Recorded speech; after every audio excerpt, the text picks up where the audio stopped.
selamat hari Senin. Semangat ya. Saya Kak Rose kembali menemani Anda di acara Rumpi No Secret. Wow.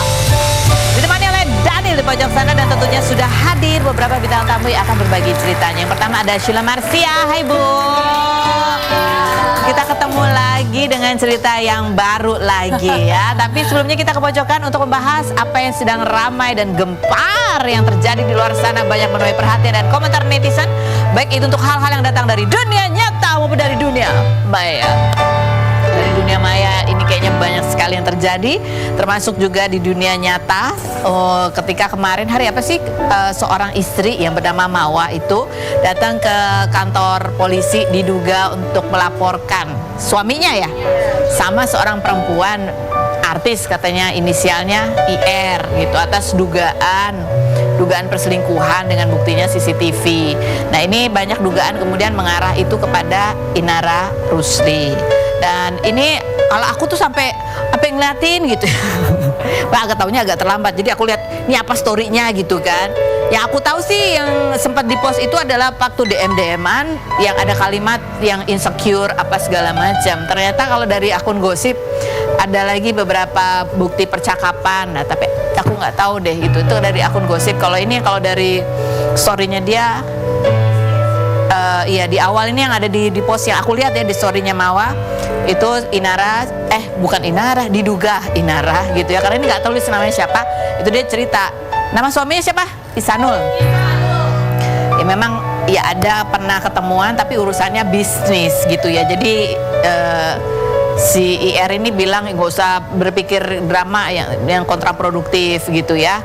Sampai akhirnya ada kalimat juga yang ini banyak menjadi perhatian. Ini semua buram, aku nggak tahu bacanya gimana ya. Mana sih? Oh ini bahwa sudah pernah talak 2 ya. Betul, terakhir saya ini ada nih. Ini cetan yang beredar di akun gosip ya. Jadi kayak pihak IR tuh seperti bilang gini, betul terakhir dia minta saya untuk jadi istrinya, tapi belum ada terpintas di benak saya opsi menjadi istri kedua untuk saat ini, walau alam ya, katanya gitu. Terus ini keterangan dari Mawanya, walahi saya tidak pernah ditalak sama suami saya, apalagi sampai yang kata si IR talak 2 pisah rumah sudah mau pisah, ada gitu ya. Terus kalau apalagi postingan curhatan, ada lagi curhatannya nih ya. Ini dari postingannya bahwa ya mereka ini Mawa dan Ihsanul itu sudah menikah 7 tahun gitu ya. 7 tahun aku berusaha jadi rumah, jadi tempat paling aman untuk pulang. Aku kira cinta kita tumbuh, aku kira kita saling menjaga, aku kira kita bermain di tim yang sama. Jadi ini kayak pasangan ini menikahnya di usia muda sekali. Cuman aku juga kepo kan, pengen lihat tuh Instagram suaminya yang sedang diributkan ini, Ihsanul. Emang fotonya banyak kan isinya dia semua ya. Tidak terlihat dia bersama istri atau anaknya gitu ya. Dia aja semua. Ya, ada lagi postingan curhatan Mawa nih ya. I'm okay guys, setelah banyak orang ya.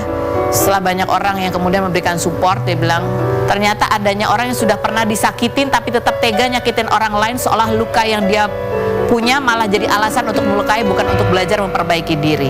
Yang kepo katanya beliau artis inisial IR gitu. Ada juga story-nya gitu ya. Ini kita kan ini sejauh mana nih hubungannya, karena kan dilaporin dugaan perselingkuhan. Buktinya CCTV gitu ya. Ada juga video yang diposting sama Mawa, itu dia lagi dipeluk sama ibu mertuanya alias ibunya Ihsanul itu. Dan captionnya, tulisannya adalah hari Minggu Umi dan Abi dan Nenek datang ke rumah membahas tentang niatan Ihsan poligami, tapi ternyata tapi tidak menyetujui keputusan anaknya gitu ya. Jadi ikut minta maaf gitu. Mama feelingnya kuat di sini, bilang mereka sudah itu ya hubungannya lebih jauh. Mama ngerasa salah karena sudah suzon dan minta maaf gitu. Itu tulisan dari story-nya Mawa. Sementara kalau dari manajernya Inara kemarin sempat memberikan keterangan gitu ya, bahwa ya memang pernah ketemu gitu, tapi hubungannya cuma sebatas urusan bisnis. Kita lihat yang berikut. Ya kemudian ya biasa netizen kemudian mencari-cari apa bener ya Inara atau enggak gitu. Ternyata ada tuh foto si Inara sama, ada beberapa memang momen mereka tuh foto bareng dan emang ada yang bersangkutan ini si suami ini ya. Terus ada nih, kalau ini kayaknya diposting sama mawanya ya, pakai baju yang beda-beda mulu, kelihatan deh hampir setiap hari bersamanya ya gitu. Kayaknya tuh si istrinya emang tinggal di kota yang berbeda gitu ya.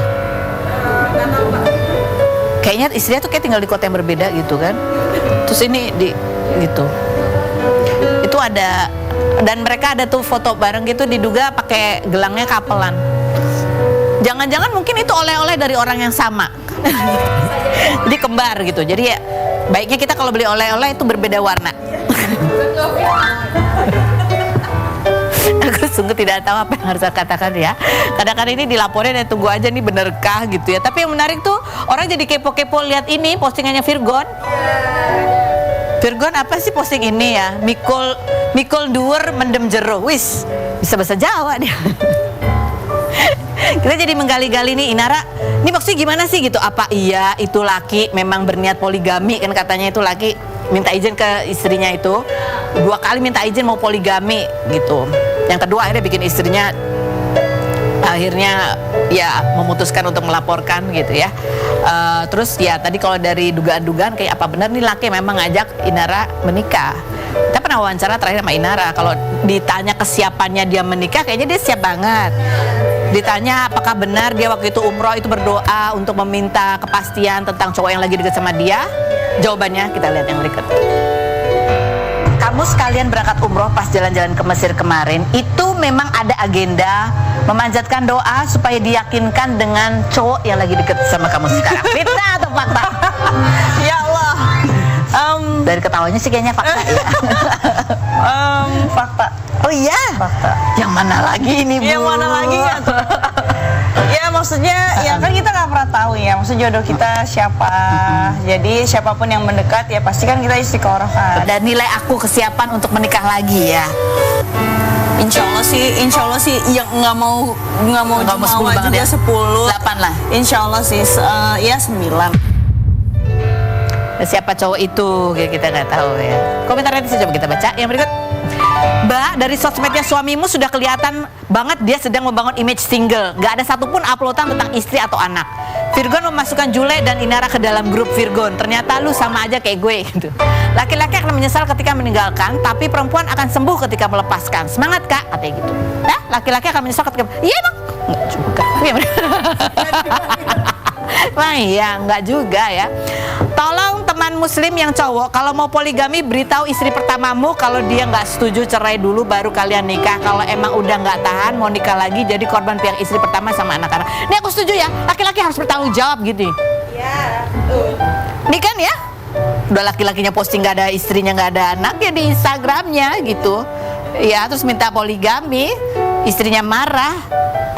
Jadi huru haranya perempuan antar perempuan. Bukan aku membenarkan salah satu pihak ya, tapi laki ini kayaknya kebanyakan bebas gitu loh dari tanggung jawabnya nggak sih, Ran? Padahal kan dia yang melakukan ya nggak sih? Kan nggak ada kalau nggak, you know, dua-duanya sudah menjawab ya. Okay. Kak mau lihat video CCTV-nya katanya gitu. Maaf kak, nggak bisa share, memalukan banget katanya. Waduh, aku jadi penasaran nih kan. Entah siapa yang harus dipercaya selain Allah, manusia memang semua akan pret pada waktunya. Iya memang, betul sekali. Tapi itu si laki itu ya, laki-laki itu. Manajernya udah klarifikasi belum? Manajer Inara kan udah. Manajer laki-lakinya udah ngomong belum? Tuh, ngomong dong. Itu kita cari ya nanti ya, kita minta klarifikasi. Jadi ini siapa sebenarnya? Kamu tuh ngapain? Kamu tuh mau poligami masih apa sebetulnya gitu ya? Apa udah menikah atau gimana atau oke, baik kita ke Sila Marsia aja, kita lihat profilnya berikut ini. Baik, kita sudah bersama dengan Sila Marsia, apa kabar? Kamu kedinginan ya? Hah? Iya, anggap aja begitu. Dan ditutup takut dia masuk angin. Ini ada artikel yang mau kita tanya ya. Kamu memutuskan untuk menghapus tato gitu ya. Ini semua kenangan pahit gitu. Ini sebenarnya ada berapa banyak sih kalau boleh tahu ya? Aku nggak tahu berapa banyak Kak. Banyak banget. Karena aku nggak ngitung satu. Dan kedua emang ya keputusan-keputusan yang aku buat itu dulu kan sangat impulsif. Dari ya. umur berapa? Karena dari 16 atau 17 gitu. Jadi gimana ya? Dari masa kecil yang nggak mulus gitu, kemudian menjadi kumpul lah di hati menjadi kepahitan.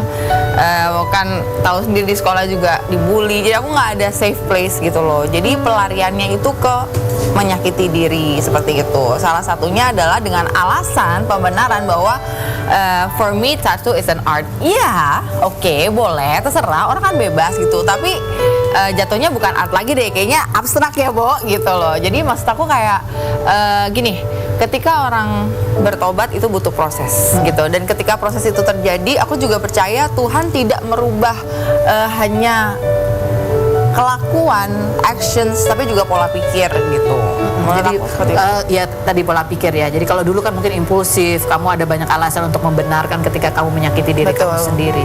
Nah sekarang pola pikir apa yang muncul saat kamu dewasa sudah menjadi ibu, sehingga akhirnya ya ini memutuskan untuk. Yang jelas paling utama aku nggak mau anak-anakku mengulang apa yang aku lakukan salah. Itu nomor satu banget gitu. Dan kedua, aku ingin menjadi lebih baik aja, dan menjadi lebih baik itu seperti apa sih? Apakah dengan menghapus tato terus otomatis langsung jadi baik? Enggak gitu. Cuma itu memang kayak satu kesatuan, satu paket di mana di hati itu niatan itu ada, dan ketika niatan itu ada, apapun akan aku lakuin gitu loh, Kak. Gitu. Kemarin tuh sebenarnya aku hapus tato tuh udah dari berapa tahun ya? Dari Jerome kecil, jadi udah 4-5 tahun. Tapi memang terbatas sama keuangan, karena kan anakku banyak juga kan, terus sempat drop juga. Maksudnya ya aku bukan yang kaya raya gitu, enggak lah gitu. Tapi aku terus berdoa gitu. Maksudnya kalau misalnya emang Tuhan izinkan aku untuk bisa bersih gitu, kasih aku jalan apapun itu caranya gitu. Jadi aku sampai lihat tangannya, ini yang udah Ini mulai. iya udah mulai pudar. Tapi ini sempat ada ini karena ini awal-awal salah dokter. Jadi ada keloidnya gitu. Iya, harusnya pelan-pelan aja, nggak perlu dipaksa gitu. Karena memang ini hapus tato tuh butuh mungkin bertahun-tahun gitu, berapa kali, 10 kali mungkin. Oke. Gitu. Apa momen kesadaran kamu gitu ya? Pertama ketika tahu bahwa oh ini kamu memasang, atau waktu itu dulu impulsif pakai tato itu adalah karena kamu ya karena kepahitan dan ingin menyakiti diri. Kapan kamu mulai sadar itu? Aku mulai sadar ketika aku pelan-pelan terus mencari wajah Tuhan. Aku baca Alkitab, aku pergi ke gereja, aku mengerti bagaimana Tuhan bekerja di setiap hidup manusia gitu, dan hidupku juga gitu. Ternyata hal-hal yang buruk terjadi itu kadang bukan Tuhan kasih, tapi Tuhan biarkan itu kita lewati, supaya apa yang kelemahan di diri kita itu bisa kayak diapain ya, kayak dikuatin gitu, dijadikan versi kita yang lebih baik nanti ke depannya, seperti itu. Jadi ini adalah asal kita mau taat dan kita respon dengan benar, bukan dengan baik ya, dengan benar gitu. Jadi ini selain bahwa ini adalah kepahitan, ini juga bentuk kemarahan. Bentuk kemarahan, bentuk ada influence dari orang juga. Dulu tuh aku tuh sangat gampang banget ikut arus gitu, tapi semenjak banyak kesakitan itu akhirnya aku kayak oke, you know what, aku udah cukup gitu. Aku harus menemukan jati diriku yang sebenarnya, aku mau ke arah yang mana, karena Tuhan kasih kita free will, kita bisa memutuskan kita mau ke arah buruk atau mau ke arah baik. Dan aku sekarang berusaha sekuat tenaga aku untuk ke arah yang benar. Kalau benar udah tentu baik, kalau baik belum tentu benar. Ke arah yang benar untuk Tuhan, untuk anak-anakku, untuk suamiku, untuk mama papaku, dan untuk pokoknya semua orang yang sayang sama aku. Ini ada videonya ketika Sheila Marcia memulai proses untuk menghilangkan tatonya, dan ini sakit banget gitu ya, lebih sakit daripada ketika sakitnya tuh aku bisa bilang 5 kali lipat daripada tatonya sendiri gitu. Jadi kalau misalnya emang buat kalian anak muda mungkin yang berpikir bahwa tato keren atau apa, pikirin lagi, karena please pikirin, kalau bisa 1000 kali ya, kalau bisa nggak usah. Tapi kalau misalnya if you want ya matangin aja deh bener-bener gitu, dan jangan atas dasar kayak kemarahan, atas dasar kepahitan, atas dasar ikut-ikut, atas dasar just do. Oke, ini ada videonya, kita lihat yang itu. Kamu ngeliat lagi itu apa yang dirasain?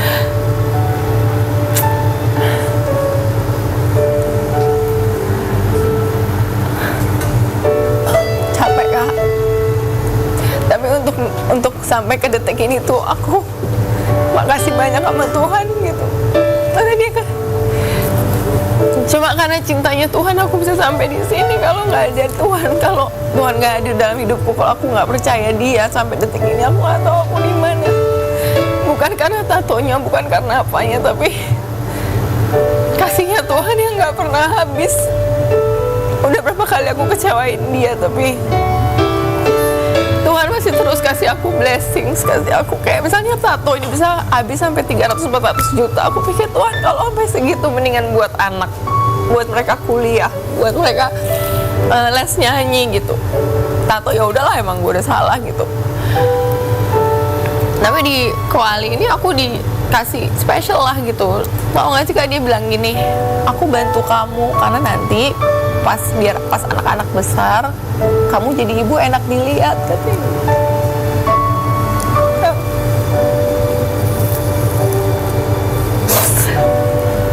Karena capek juga gitu ngadepin netizen yang selalu kayak ya ini jelek-jelek, kayak I know it's jelek, you don't need to tell me. Kamu nggak perlu ngomong berkali-kali, aku juga udah tahu. Kenapa harus diulang-ulang terus gitu? Tapi ya emang resiko jadi public figure ya. Tapi aku harap walaupun aku pernah melakukan kesalahan yang luar biasa, tapi setidaknya aku bisa menjadi satu contoh produk untuk anak muda yang dimana nanti kalian lagi mencari jati diri. Please look at me. It's not gonna be easy, tapi tolong pilih jalan yang benar. Walaupun jalan yang benar itu yang paling susah ya untuk dilaluin ya. Kalau jalan yang nggak benar tuh gampang banget. Tapi untuk kamu bangkit tuh lebih susah daripada kamu milih jalan yang benar. Jadi please just nurut aja sama orang tua. Walaupun apapun orang tuamu tidak sempurna. Karena di kepercayaanku ada bilang gini, ada 10 perintah Allah tuh ada bilang hormati orang tuamu. Dia nggak bilang hormati orang tuamu karena dia sayang kamu, karena dia nggak nyebelin, atau karena dia tidak pernah maki kamu, karena dia enggak. Dia cuma bilang hormati orang tuamu. Nurut aja, karena aku percaya orang tua pasti mau yang terbaik. Kalaupun ada orang tua yang error, just pray. Ya. Jadi kamu bisa memilih untuk ya udahlah, ini udah masa lalu, udah terlanjur, 300 juta mendingan buat anak sekolah gitu. Tapi satu kata-kata itu yang membuat kamu terdorong untuk melewati rasa sakit yang 5 kali lipat. Sakit banget itu, dan lelah banget pastinya, dan harus berkali-kali. Makanya aku bisa senyum, aku bisa ketawa, aku bisa tahan karena aku niat banget, aku pengen banget Untuk menjadi ibu ya. Aku cuma pengen anak-anakku untuk melihat bahwa ini semua useless. Yang terpenting adalah hatimu. Yang terpenting tuh kamu selalu berjalan sama Tuhan gitu. Apapun, karena manusia pasti jatuh bangun tuh pasti, nggak mungkin nggak gitu. Tapi jangan pernah ke arah yang terlalu aneh-aneh deh gitu. Ini semua adalah useless karena ini merepresentasikan apa? I'm not saying yang bertato mungkin suka dia melihat tapi itu, buat kamu ya. itu terserah. Ini untuk diriku sendiri, ini yang aku rasa, karena mungkin tujuanku beda sama tujuan orang lain.